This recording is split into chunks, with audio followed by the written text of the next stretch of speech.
Hi, my name is Ventika, and I'm here to talk to you about why the U.S. got involved in World War I. I'll give you a little bit of overview, and then we'll go right into the key factors that ultimately led to the U.S. joining in World War I.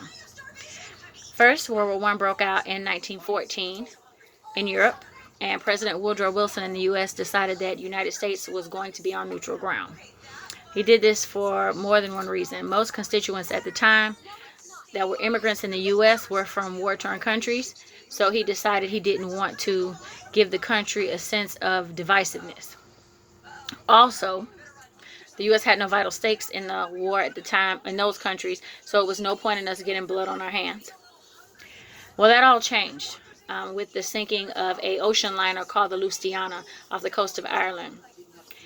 In 1915, almost 2,000 people lost their lives that day, 128 of which were Americans, which of course sent outrage all over the United States.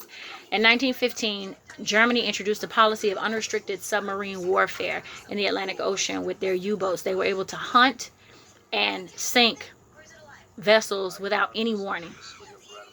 Of course, President Woodrow Wilson went to Germany and went to the Germans and asked them to stop this. And of course, it didn't. Also, it put a strain on our public relations between the U.S. and Germany. Then another ship sank. They sank a French liner called the Sussex, which forced Germany to sign the Sussex Pledge, where they said they would not do any more unwarranted submarine warfare without warning. So President Woodrow Wilson believed them. Everything was back to normal. We were back to neutral ground.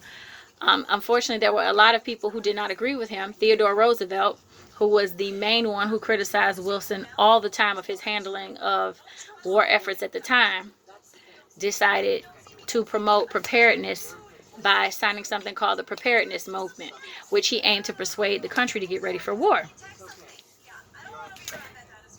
The second factor was, of course, propaganda.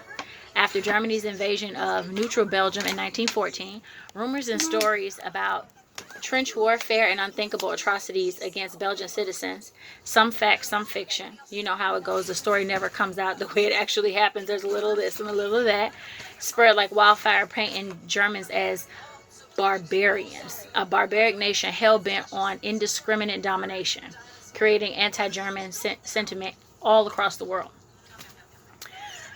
The third factor was, of course, the money. American loans. You know how we feel about our money. The U.S. had vested financial interest in the outcome of the war by the time things got serious. All of our companies were sending food, raw materials, ammunitions to both the Allies and the Central Powers at the time. Trade between Central Powers and the U.S., of course, were severely stifled by Britain's naval blockade of Germany. So at that time, after that, we were only able to provide those raw materials, ammunition, food. All of that was only going to our allies at the time. And U.S. banks also provided warring nations with loans, the bulk of which went to our allies. And of course, once you start handing out loans, if our allies didn't win with the bulk of our finances, our financial loans going to them, of course, that was going to hurt U.S. economy and the loans were going to default, which of course we did not want to happen. So the fifth factor is the reintroduction of unrestricted submarine warfare. It resumed in 1917. Even though the Germans knew that this would provoke the U.S. into war, they gambled on beating the British before the U.S. had a chance to mobilize. And during February and March of that year, several U.S. cargo vessels were sunk without warning, severing diplomatic ties further with Berlin. Fate would step in 1916 as American troops were deployed to Mexico to hunt Pancho Villa at the time, following his raid on Columbus, New Mexico. Concerns about the readiness grew. In response, President Wilson signed National Defense Act in June of that year, expanding Army, National Guard, and strengthening our Navy significantly. Wilson was elected a second term in November of 1916 because of those acts of preparedness.